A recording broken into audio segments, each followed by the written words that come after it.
Hey guys, welcome back to the channel, and today we're going to be reacting to Ottoman Wars, Skanderbeg and Albanian Rebellion documentary.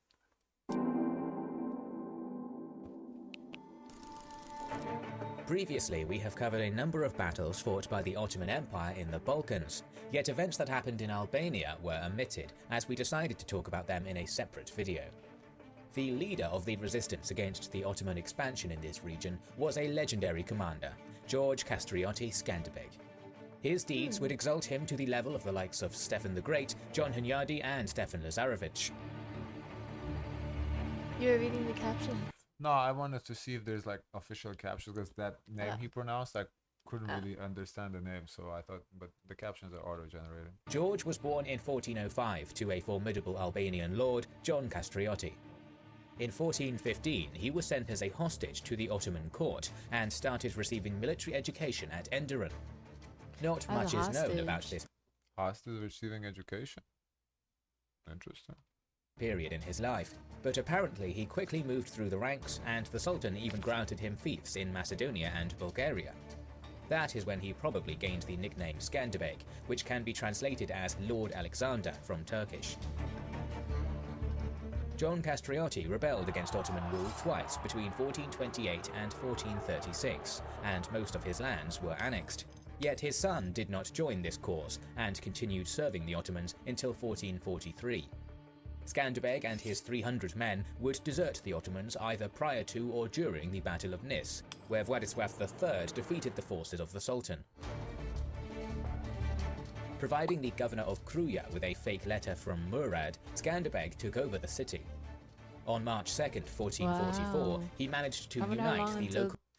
They realized that it was a fake letter. I'm surprised that not a lot of that was going on. Honestly, it probably took a minute because I was traveling by, not by foot, by horse or whatever. It takes a long time. And then because who are you gonna call to fact check? Yeah, I'm honestly surprised how when we see in these reactions and the Napoleon reaction too, how the news spread. This is so fascinating. Like how long for the news, for Albania to Istanbul to like what? It has to be months. Ain't no way. Like, because it's not just one way. You go one way, then you gotta go back. It's crazy. It's so fascinating. Albanian and Serbian lords in the League of Leisure. Unless I'm missing something and they really like communicated by birds, but I just don't see how that works. I don't believe. I think that's like a movie thing. I feel like they probably have to show them something to show and prove that they're from the court. I think that's fiction. Like, because not everyone has like jewels. So if you show a jewel, a regular person won't have jewels like that. Thus forming a strong alliance against his former masters. Meanwhile, a power struggle between Murad II and Mehmed II created a power vacuum in the Ottoman Empire. And although Murad managed to defeat the Crusaders led by Vladislav and John Hunyadi at Varna in 1444, the situation in Albania remained precarious. In June of the same year, Murad sent one of his best commanders, Ali Pasha, along with 30,000 troops to crush the Albanian rebellion. Skanderbeg moved to a field called Torvioll to block the Ottomans. The Albanians had a total of 15,000 men, 8,000 cavalry and 7,000 infantry facing the Ottoman army. Skanderbeg had picked the battlefield beforehand and ensured his troops were paid and religious services were taken care of. Realizing his numerical disadvantage, he decided to use hit-and-run tactics and ambushes to make up for this. During the night of the 28th of June, his soldiers were resting, whereas Ottoman troops were celebrating, sure of a victory the next day. The battlefield was ideal I think for they scheduled the fight. Wow. Defender with inferior numbers. It was only 4 kilometers wide, and a large army would have difficulty creating definitive battle formations. The next morning, June 29, 1444, Skanderbeg utilized an old but still relevant crescent formation, which he learned during his days as an Ottoman captain, with infantry on his flanks and footmen and archers in the center. He also hid at least 6,000 horsemen, divided into 2 groups, on the extreme left and right. Seeing that the Albanian infantry was not supported by cavalry, the Ottoman horsemen attacked Skanderbeg's center. However, the Albanian footmen stood strong and managed to repulse the enemy cavalry. Skanderbeg knew that the Ottomans often used feigned retreats to dislodge their enemies, so he stopped his troops from chasing them. Seeing that, the whole Ottoman army attacked the Albanians and engaged along the whole line. As the valley was narrow, less than half of the Ottoman troops participated in the battle, the rest forming up into a second and third line. At Skanderbeg's signal, his hidden cavalry attacked from the right. However, Ali Pasha managed to turn part of his third line to nullify this threat. Skanderbeg then ordered his hidden force on the left to charge into the rear of the forces engaged with the Albanian right. This attack crushed the third line of the Ottomans and freed up all of the Albanian cavalry, which turned and charged the rest of the Ottomans from the rear. That is scary because people in front of you, people behind you, from the side. Oh my gosh, that's insanity. That was a good tactic, though. I wonder how they hit. Because initially I thought they would converge together from both sides, but they didn't. They did one side and distracted, and that was a really good tactic. The Ottomans were now surrounded, and according to various sources, lost anywhere from 10 to 20,000 in this massacre, while Skanderbeg's casualties were below 5,000. The defeat at Torvioll was a massive blow to the Ottomans, yet they were not going to leave the rebellious region in peace. Following the victory, Skanderbeg retreated to the city of Kruja. The Ottomans were still focused on Hungary and John Hunyadi, so the three armies sent to Albania between 1445 and 1448 were relatively small. Skanderbeg defeated them using hit-and-run tactics. In the spring of 1448, Sultan Murad moved against Skanderbeg himself with an army of at least 50,000. Although the Albanians employed scorched earth tactics and continually attacked the Ottomans, Murad managed to besiege the important fortress of Svetigrad in May. Skanderbeg attacked the Ottoman camp, but wasn't able to do much against the overwhelming Ottoman numbers. In July, Svetigrad's garrison surrendered. Fortunately for Skanderbeg, Hunyadi crossed into Ottoman territory, and that forced Murad to move against him. Hungarian and Ottoman forces would engage in October at the Second Battle of Kosovo. Some sources claim that Skanderbeg attempted to help Hunyadi, but wasn't allowed to pass through the territory held by the Serbian prince Juraj Branković. Regardless, the Ottomans won and were able to turn their attention to the Albanians yet again. In 1449, their forces took over the fortress of Berat. A year later, Murad arrived in Albania and besieged Kruja. Skanderbeg had opted to take the bulk of his forces outside the walls of the city, and appointed Rana Conti as the commander of the garrison. His plan was to attack the massive Ottoman army, numbering up to 100,000 from outside the walls. He employed this tactic. Whenever the Ottomans would get close to breaking in, he would divert their attention by attacking their rear. For nearly 5 months, from May to November, the Ottomans tried to break through. 5 months. Imagine for 5 months people keep coming and trying to break in. You're not tired. 5 months? That's holy. What do they even eat? Like, I guess the people within the compound, okay, they have supplies. Probably there's, fields to raise, because I'm assuming the compound is big, so there's, you can raise food there. But what do the Ottomans eat? Scavenge? That's crazy. They don't get tired. Maybe they get, like, from the cities, they get, like, food reinforcements brought in or something like that. I don't know. Because, that was always my question when we do these I never thought, like, in history lessons, I never thought of that. But when you do these reactions, start thinking, what do they eat for that long? Like, because there's, like, what, 50,000 people? You know how much food you need to bring for 50,000 people? Because you go on a trek for, like, months. 50,000. You need like wagons on wagons of food to bring. And it's not like food that's good. Yeah, like obviously it's gonna be like a war food, but you still food, you need to fuel it. So food, then where do you shit? Like what is that why in the UK they were eating like canned foods to like show camaraderie? Well, that was probably like World Wars, like that's more recent. Yeah, but like back then, like 1400s, or like even when you do Greek reactions, like in the BC times. I don't know. What do you eat? Like, what can you pack to last for 5 months? Back then, I don't have an answer. I don't know. If you can bring flour, let's say, maybe you can make a bread on the demand, like, you know, make, you know, stuff, because, you know, you can make heat, you bring pots or whatever. Maybe you can make, like, maybe they bring a chef, you know, like, to now that I think about it, they probably would have to bring a chef, kind of like catering, maybe cook something on demand. Maybe also bring some hunters that hunts, like, while, you know, marching, that on the side hunting. That's an interesting. We never see that covered in, like, history, you know, because that was an important fact. Like, how you had to, you know, eat. And as they said, shit too. Like, how does shitting work? One person needs to shit. You're not stopping 50,000 for one person to. What, there's like bathroom breaks on? Is that what we do? Probably. How long the bathroom breaks last for 50,000 people to take a shit or pee? Oh my gosh, that's a lot. Like, these are all logistics of war that nobody talks about. Through the fortifications, even using cannons, but eventually this failed. Trying to bribe the commandant did not work. Maybe not nobody talks. Maybe people do talk about it. I never encountered. I never learned it. Realizing numbers would not bring victory and that winter was arriving, Murad decided to lift the siege and return to Edirne, where he would die and the throne would pass on to Mehmed II. If I were to start a fight, it's gonna be like just when winter is about to start. That's the time signal. Okay, it's a wrap. Like, Or also, you know, back to food. Do people turn into cannibals? They eat the dead? I don't know. Is that what we do? I don't know. Oh my gosh. I don't know. Oh my but, gosh. you know, somebody kills, like, a corpse.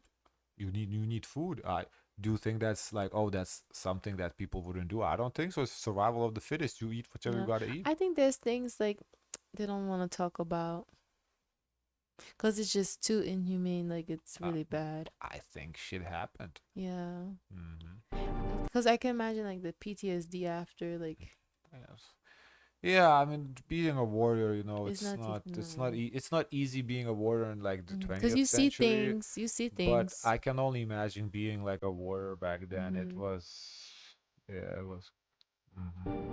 Constantinople was the priority for Mehmed, so he sent other commanders to attack Skanderbeg in his stead, but they were defeated in 1452 at Modric and Mechad. It was obvious that the Albanian problem was not going away easily. In the meantime, Skanderbeg recognized the suzerainty of the King of Naples and Aragon Alfonso, thus gaining more funds and men.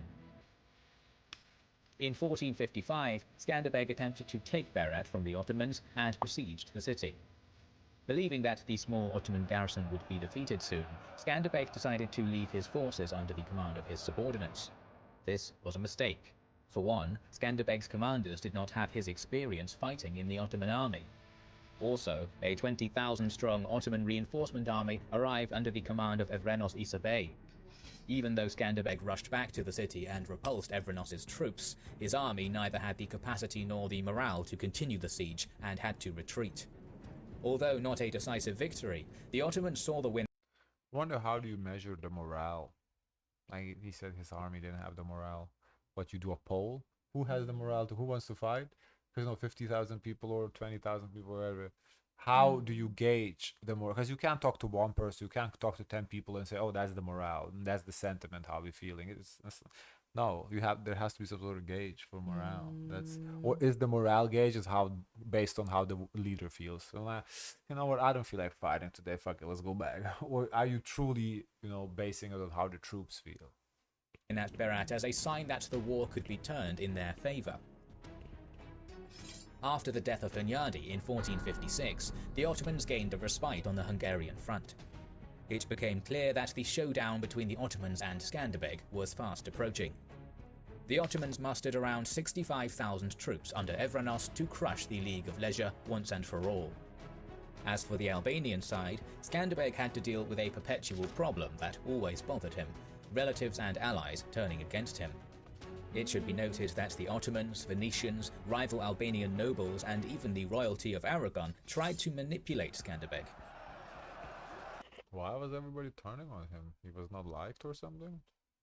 Nevertheless, the prudent Albanian ruler managed to form a 10,000-strong army and prepared for battle against Evrenos.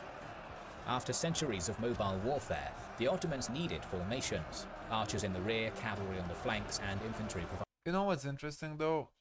Like, without knowing much about, you know, without knowing who's the good guy, who's the bad guy, the kind of the narration makes one person to be a protagonist, the other be Like antagonist. who Who you rooting for? Yeah, like as even though like we don't really know who's in the right here, but you kind of already pick who you're rooting for. That's so interesting. Providing the bulk at the center. So when Skanderbeg and his experienced men stormed the Ottoman camp near Albulena on I guess maybe by nature you kind of root for the defender, because if somebody's invading your land, so you root for the person who's defending. Of course. You don't root for the invader. September 2nd, 1457, there was nothing the Ottomans could do despite their numbers. More than 20,000 Ottoman troops were killed, and their invasion failed. Wow, look like Albulena became the greatest victory of the Albanian resistance against the Ottomans. Between 1460 and 1462, Skanderbeg helped his suzerain Ferdinand of Naples in Italy, both as a commander and a diplomat. A new Ottoman incursion forced him to return to the Balkans. In July of 1462, he defeated another army sent against him at Mokra. In August, Skanderbeg entered Macedonia and defeated 3 Ottoman armies in quick succession. This forced the Ottoman Sultan to sign a peace deal in 1463. Yet, when later that year the Pope, Pius II, called for a crusade, Skanderbeg broke the peace, entered Ottoman territory in Macedonia, and pillaged it. However, Pius passed away before anyone else joined the crusade, so Skanderbeg was left to fight alone with minimal Venetian assistance. Still, in September, Skanderbeg and his 10,000 approached the Ottoman stronghold in the area, the city of Ohrid, which was defended by 15,000 under Sheremet Bey. Skanderbeg did not have enough troops to assault the fortifications, so he sent a small 500-strong detachment to lure the Ottomans out. This plan worked perfectly. The Ottoman forces rode right into the Albanian ambush and were slaughtered. More than 10,000 Ottomans were killed. Whoa. Despite that, the remainder of the Ottoman army managed to escape. Really, really good. Yeah, it works for them. But at the same time, if they keep using the same strategy, why do the Ottomans keep falling into the trap? I don't think they understand. And then defended Ohrid against. I guess because if you kill everybody, Like, how they gonna know? yeah, they wouldn't know. The story doesn't spread. Skanderbeg. Seeing that no Crusader support was arriving, Mehmet sent another army, commanded by Balaban, against Skanderbeg in 1465. And they probably send the fastest people too. Like, you're not gonna catch up with them. I think so. I think speed is a factor. Albanian leader was like even being like a watch guard, because they have to be like watch guards to see, oh shit, they're coming. I think there has to be fast people because they have to come back to you faster than they come to you. Because their intentions is not to fight. Defeat his opponent yet again. That was the last straw that forced Mehmet to muster an army that had between 50 and 100,000 troops and march against Skanderbeg in May of 1466. Skanderbeg had less than 20,000 troops, and despite his pleas, he received no assistance from Naples or Venice. Despite heavy Albanian resistance, Mehmed besieged Kruja. Still, the fortress held on under heavy Ottoman cannon fire, and Mehmed decided to retreat after pillaging the rest of the country and setting up an Ottoman administration in the eastern part. He also ordered the construction of many fortresses, thus limiting Skanderbeg's ability to continue his resistance. Kruja was besieged again in 1467, but the results were similar. In the beginning of 1468, Skanderbeg died of malaria. The Venetians took over the defense of Albania and continued resisting for a decade. Kruja would fall to Mehmed in 1478, which finally ended the 3-decade-long Ottoman-Albanian War. Still, Skanderbeg left his mark on the history of the region and was declared the Champion of Christ, entering an elite company. Thank you for watching another episode in our... Cool. Can I see the comments? Skanderbeg seems like a important character, huh? Basically by himself. Fought the whole Ottoman Empire, seems like. I've never heard of anything from Albania before. Yeah, I mean, as I said, the Balkans, for me, I have not learned any Balkan history in school. How have I never heard of him before? We praised great generals who always had numerical superiority. Yeah, that was a great strategy. And more advanced weapons, but this man had neither and still won everybody. Yeah, he was a fighter for sure. Fun fact, arm wrestling in Romanian means Skanderbeg. Oh.